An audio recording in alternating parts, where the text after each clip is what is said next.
Eu sou Antônio Andrade, especialista em fisioterapia e terapia intensiva. E o tema de hoje é como você vencer a falta de experiência para trabalhar na UTI com segurança. Abordando aí que você, sim, não tenha essa crença limitante, que você primeiro tem que ter experiência. Você vai desenvolvendo a experiência. Desenvolvendo e com estratégia para desenvolver a experiência correta e não a experiência errada, como eu falei, de uma profissional que ficava só pegando a seringa e colocando heparina e preparando para um outro profissional colher a gasometria. Não é isso que você tem que fazer. Você tem que ter as competências e habilidade técnica para saber avaliar um paciente. E quando você tem um processo de tomada de decisão, essa experiência vai ficando simples e você vai tendo um processo para saber tomar a decisão com o paciente. O fisioterapeuta profissional autônomo tem que avaliar, definir a conduta, realizar a conduta. E para isso você tem que saber avaliar direito. Anote essa sigla. Essa sigla DCTA. Pode anotar aí, DCTA. Anote a sigla DCTA. Essa sigla, toda vez que você for tomar uma decisão com um paciente na terapia intensiva, lembre dela. DCTA. Isso vai ajudar a vencer um pouco dessa falta de experiência. D de dados. Você tem que, para tomar a decisão com o paciente com segurança, você tem que ter todos os dados objetivos e subjetivos que você pode avaliar do paciente. Então, exames de imagem, monitorização gráfica, gasometria, mecânica ventilatória, inspeção, palpação, ausculta. Você vai ter todos os dados objetivos que você consegue medir e os dados subjetivos que o paciente vai passar para você ou que você vai achar que está tendo aquilo dali. Vai ter aquela opinião. E você vai anotar todos esses dados e identificar os dados que estão fora do padrão de normalidade. Pô, peguei lá o dado que saturação tá de 80%, tá normal? Não. Então, essa saturação eu vou fazer um círculo. A pressão arterial tá 8%, tá normal? Não. Fiz um ciclo nessa. Os outros parâmetros estão tudo ok. Então, só a saturação e a pressão tá baixa. Peguei os parâmetros objetivos. Monitorização gráfica ok, volume corrente dentro do valor de normalidade, mecânica ok. Tem a gasometria, o paciente está com queda da saturação da gasometria, você marcou lá também. Exame de imagem ok, radiografia, você tem todos os dados. Então, o D é de dados. Anote de novo aí, DCTA. D de dados. Pegar todos os dados objetivos. O C de causas. Quais as possíveis causas que estão levando à alteração desses dados? Então, se você tem todos os dados objetivos que você puder pegar do paciente e ir marcando qual a possível causa que está gerando aquela alteração do dado. E esses dados objetivos podem se correlacionar nessa causa. Então, você viu nesse exemplo que eu estou dando que o paciente está com queda de saturação. Queda de saturação está hipotenso. Esses são os únicos dois parâmetros que estão alterados, dados objetivos. E a gasometria também está com queda de saturação, queda da PaO2. Todos os outros parâmetros estão ok. Ventilador ok, volume corrente ok, mecânico ok, complacência, resistência, radiografia ok. Todos os parâmetros estão ok. Qual a possível causa dessa queda de saturação? Correlaciona os dados. Possível causa é a hipotensão. A hipotensão pode fazer que o paciente não tenha troca. Para ter troca tem que ser por difusão. Você tem que ter a ventilação e tem que ter o quê? Tem que ter o sangue fluindo por dentro do pulmão. Se você tiver uma hipotensão, o que pode acontecer? Você tem uma relação ventilação-perfusão alterada. E a relação ventilação-perfusão modificar essa saturação, gerar uma queda de saturação. Então, primeiro você pegou o dado D de dados objetivos, anotou todos, correlacionou com a causa. Qual a causa que pode estar gerando aquela alteração? Se você tiver todos os dados, vai ficar fácil. Fácil não, fácil é uma palavra muito forte. Vai ficar simples, porque tem que ter o conhecimento da fisiologia, é o que eu digo dos pilares da minha metodologia de ensino. Conhecimento teórico, conhecimento prático, iniciativa de tudo. Então, tem que ter o conhecimento teórico da fisiologia, tem que saber que para ter uma difusão, para ter a troca gasosa, tem que ter ventilação e tem que ter perfusão, que a hipotensão pode causar uma causa baixa da perfusão. Você tem que saber isso, é o conhecimento teórico. Tem que avaliar os dados objetivos e ter esse conhecimento prático de correlacionar uma coisa com a outra. Depois você vai atuar com uma terapia comprovada cientificamente. Para esse caso, se você for observar, qual é a terapia comprovada cientificamente? Tem que ser uma conduta médica para melhorar a pressão. É só isso que pode ser feito? Não. Se o paciente tiver com baixo débito, a pressão positiva, uma PIP elevada, não pode reduzir mais ainda o débito cardíaco? Não pode pode ter uma maior queda de pressão? Então, se o paciente tivesse com a PIP de 10, essa PIP de 10 com o paciente hipotenso não poderia piorar a saturação? Quer dizer que a PIP aumentada pode piorar a saturação? Pode, porque você reduz o débito cardíaco. Se o paciente está hipotenso, for pré-carga dependente, e você está com a PIP elevada, a hipotensão causada pela PIP, redução do débito cardíaco, pode estar gerando uma queda da saturação. Veja que você pegou os dados objetivos, correlacionou com a causa, e aí pegou a terapia que pode ser feita. Então, vai ter a terapia do médico, ele pode ter que hidratar, pode colocar droga vasoativa, mas pode ser você ter a PIP. A mecânica não estava boa, complacência? Pô, vou baixar essa PIP. Baixei a PIP de 10 para 5, a pressão melhorou, a saturação subiu. DCTA. DCT, terapia comprovada cientificamente. Reavaliar, porque nem sempre você vai conseguir atingir aquele objetivo. Você tem que avaliar se aquela conduta que você fez deu resultado e você teve uma nova hipótese. Isso faz você desenvolver a experiência correta. Mas lembrando, para ter essa experiência correta, tem que treinar. Isso aqui que vocês estão tendo é conhecimento. Tem que ter o conhecimento, treinar com simuladores, tirar dúvidas. É isso que vai fazer você desenvolver essa capacidade de vencer essa falta de experiência. E é um passo atrás do outro, um passo atrás do outro, um passo atrás do outro. É de ciclos de desenvolvimento. O cérebro da gente precisa de dados. Você não vai... eu comecei hoje, já sou o melhor. Não. Você vai evoluindo. Tem pessoas que vão evoluindo mais rápido, tem pessoas que vão evoluindo mais devagar, mas você sempre tem que pensar qual é o objetivo que eu quero atingir daqui a 2 anos, daqui a 5 anos, daqui a 10 anos. Eu quero ganhar bem como fisioterapeuta, eu quero ser referência como fisioterapeuta, eu quero trabalhar no hospital, eu quero ter estabilidade. Então, comece a dar os passos a partir de hoje. Como você começa a dar os passos a partir de hoje, você consegue evoluir de uma maneira mais rápida. Se você deixar para depois, o resultado pode ser que não venha. E aí você tem que investir em você. Você tem que investir em você mesmo. Investir em você mesmo. É um investimento que retorna, tanto em tempo e em dinheiro. Quando você começa a desenvolver suas competências e habilidades, o investimento vai retornar, tanto em tempo como em dinheiro. Aí você tem que gastar tempo e dinheiro para se preparar e aí conseguir evoluir de maneira gradativa. Mas lembre, você precisa tirar suas dúvidas. Antônio, mas eu posso evoluir sozinho? Pode ser que você não consiga evoluir da maneira correta, porque você vai tendo vícios, não sabe que aquilo dali é errado.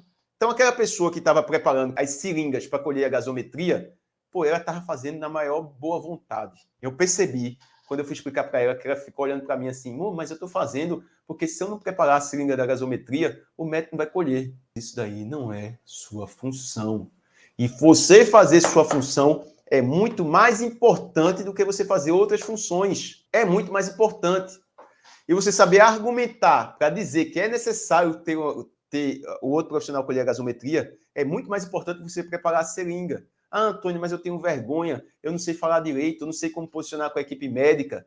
Você pode ser treinado dessa forma também. É através de argumentos técnicos científicos.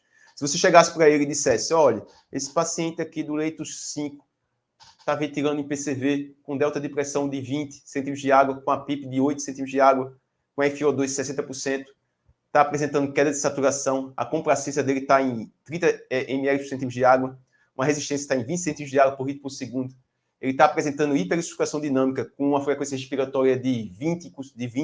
Isso daí pode estar gerando o aumento do espaço morto, porque a auto-PIP pode estar gerando aumento do espaço morto, e o paciente está saturando baixo. Se a gente tiver uma gasometria, com essa gasometria eu consigo identificar aí como é que está o PaCO2, como é que está a PaO2, posso identificar como é que está o gradiente alvéolo arterial.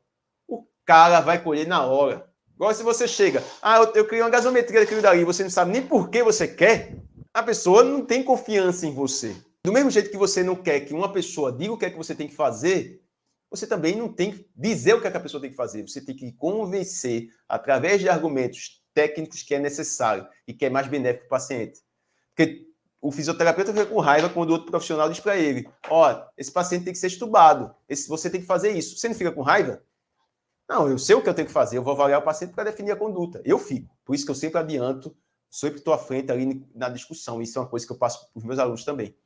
Então, você tem que, sabendo disso, também utilizar argumentos técnicos científicos. O argumento, conversar. Antes eu brigava, eu discutia, eu fui aprendendo com o tempo. Isso que eu passo para os meus alunos. Você tem como ser treinado para discutir no hall profissional, como se posicionar. É isso que você tem que fazer. Mas para fazer isso, você tem que ter os conhecimentos teóricos, tem que ter o conhecimento prático e tem que treinar a iniciativa e atitude e saber argumentar da maneira correta. Se você não tem o conhecimento, você não sabe argumentar. Se você não tem, você não sabe. Você não sabendo, você não convence ninguém. Você não convence ninguém. Você vai falar sem argumento. É como dissesse assim, sua mãe quando diz para você, você não vai para aquela festa porque eu não quero. Você aceita isso? Você fica com raiva. Então não existe não quero. Ou o argumento da mãe é porque é assim. Não. Sempre tem uma causa para qualquer conduta que vai ser feita.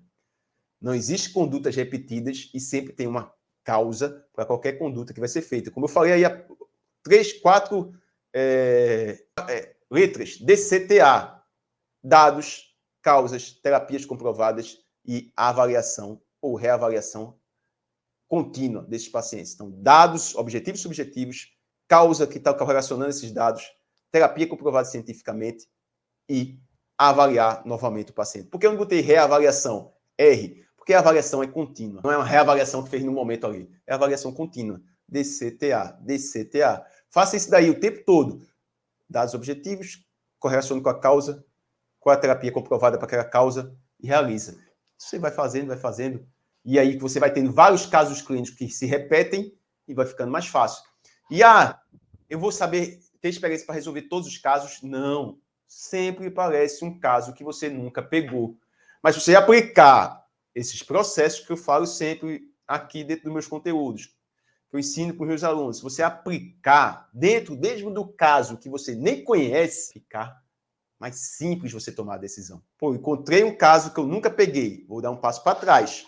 Vou estudar sobre aquele caso, estudei sobre o caso clínico, procurei na literatura científica o que é que falava sobre aquele caso, qual é a comprovação científica, o que é que representa aquilo dali, e aí eu vou gerar uma intervenção. Se eu não tenho conhecimento, em alguns momentos é melhor não gerar intervenção. Por quê? Porque, de acordo com os conceitos, com os princípios da bioética, sua conduta tem que ser a mais benéfica e a que não causa prejuízo para o paciente. A não maleficência. Então, se você nem sabe o que é que tem que fazer, é melhor você dar um passo para trás. Manda uma mensagem para um amigo que tem um conhecimento sobre aquilo dali. Liga. Dúvida. Dentro do meu método lá de ensino, a gente tem a teleconsultoria. Discute o caso com outro profissional que já atua. Mas não faça uma conduta se você não sabe o porquê está fazendo. Bota todo mundo para ser aspirado, aumenta a PIP para todo mundo, coloca FO2 alta para todo mundo. É chamado de madrugada, só aumenta a FO2. Coloca VMI para todo mundo. O paciente está em respiração espontânea. Está cansado, bota VMI. Quantas vezes eu vi isso? Pô, o paciente estava cansado, aí eu peguei e fiz a VNI no paciente. Aí eu digo, e por que você fez VNI? Não, porque o paciente estava cansado. Dentro dessas palavras, DCTA, o cansado é uma causa? Não. Se não é uma causa, é um dado, é um sintoma. Você não atua nos sinais e sintomas, você atua na causa. Estar cansado tem uma causa. Pode ser uma acidose metabólica, pode ser uma telectasia, está fazendo o paciente dizer que está cansado. Pode ser o paciente que está desorientado. Pode ser várias causas. E não é o cansaço que vai indicar a ventilação não invasiva. É um dado objetivo que demonstra que o paciente está com insuficiência respiratória aguda ou crônica agudizada e que precisa do suporte de ventilação não invasiva. Você tem o dado, a causa que está gerando aquele dado.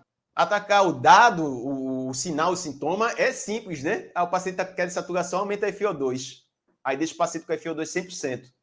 Depois de 24 horas, o FiO2 100% lesionou o pulmão do paciente. O outro dia ele está pior do que ele estava antes. E a causa era uma telectasia. Você teria que ter gerado uma conduta fisioterapêutica de terapia de remoção de secreção, de expansão e revertida a telectasia. E nem precisaria ter aumentado a FiO2. Mas o que é que você fez? Você atacou o dado e não atacou a causa. E isso acontece o tempo todo. E quando você faz isso, você está desenvolvendo a experiência errada. Por isso que você vence a experiência sendo treinado, tendo conhecimento teórico, tendo conhecimento prático, tirando dúvidas, ciclos de desenvolvimento contínuos e um processo, claro, de tomar decisão. Mas para isso você tem que ter todo o conhecimento, tem que estudar tudo o que precisa. Que muitas vezes você nem sabe o que é que precisa estudar, precisa. Pô, eu estou falando aqui de componentes de fisiologia. Eu tenho que saber que é uma difusão, tenho que saber que é ventilação-perfusão, para gerar melhor intervenção. Tenho que saber o que é um espaço morto, o que é um rise time do ventilador, o que é uma constante de tempo. Ah, mas eu não vou ficar calculando a constante de tempo para botar o parâmetro do ventilador. Você não vai ficar calculando mesmo, porque você vê na monitorização gráfica se está tendo auto-pipa ou não, mas você tem que entender o que é uma constante de tempo e saber calcular e entender, porque alguns ventiladores calculando, quando não tem a monitorização, você consegue gerar intervenção. Entender que a constante de tempo, compressão vezes resistência, vai dizer aí o tempo necessário para a pressão se igualar, e você tem de 3 a 5 constantes de tempo para a pressão chegar ali e se igualar, gerando volume. Compliquei aqui, eu sei que eu compliquei de propósito. Compliquei de propósito para depois você correlacionar com os dados reais e correlacionar com a prática. É dessa forma que você vai tendo esse desenvolvimento e vencendo a falta de experiência. É mágica, Antônio? Não é mágica. É fácil? Não é fácil. Mas é simples quando você sabe esse caminho que tem que percorrer. É mais simples. Fisioterapia em terapia intensiva não é fácil. Primeira coisa, não é fácil. Fisioterapia não é fácil. Qualquer área. É simples quando você sabe o que você tem que avaliar e qual a conduta. E a partir daquela avaliação, qual a causa que está gerando aquela alteração e qual a conduta que tem comprovada cientificamente. E isso que é o mais difícil. Entender o que é um rise time, entender. Isso aí é conhecimento. Você vai sendo passado, você vai estudar, você vai pegar um livro, vai estudar. Mas saber correlacionar tudo isso para conseguir definir a intervenção é o que não é ensinado na graduação, na pós-graduação, no mestrado, doutorado. Não é. Por quê? Porque isso é o que você precisa realmente para a prática. E não é só atuar, só ter tempo de experiência. Tempo de experiência, como eu já falei, não é sinônimo de boa qualidade do atendimento. Vários profissionais com menos tempo de experiência estão muito mais à frente de profissionais que têm vários anos de experiência e estão realizando respirão para todo o paciente, ambusa e aspira todo o paciente, só colhe cultura de secreção, não consegue discutir num round muito profissional, numa visita muito profissional, tem medo de falar com o médico, não sabe argumentar tecnicamente, cientificamente, não sabe vender o seu serviço. Vença essa falta de experiência, se preparando, treinando, desenvolvendo as competências e habilidades necessárias para ser um fisioterapeuta valorizado e para valorizar a fisioterapia, valorizando tecnicamente, financeiramente, com autonomia. Eu gosto muito de dizer isso para os fisioterapeutas que estão começando. Busque autonomia. Autonomia é você definir o que você vai fazer, saber o que está fazendo. Isso faz a fisioterapia ser valorizada. Para realizar condutas que os outros mandam, não tem que pensar. E para ser valorizado, você tem que pensar. Pensar. Ninguém é valorizado por fazer, mas por pensar e fazer em conjunto. Só por fazer, você é considerado como profissional ali que só realiza condutas, você é substituído. Você é mais facilmente substituído. E você não quer ser isso. Então, vença a experiência, desenvolvendo as competências e habilidades técnicas, treine, tire dúvidas e lembre dessa palavrinha que eu falei hoje. A palavrinha não, dessas 4 letras, DCTA. Dados, objetivos, subjetivos, a causa que está alterando eles, a terapia comprovada cientificamente para aquela causa, para a causa e não por sinal e sintoma, e avalie o paciente novamente.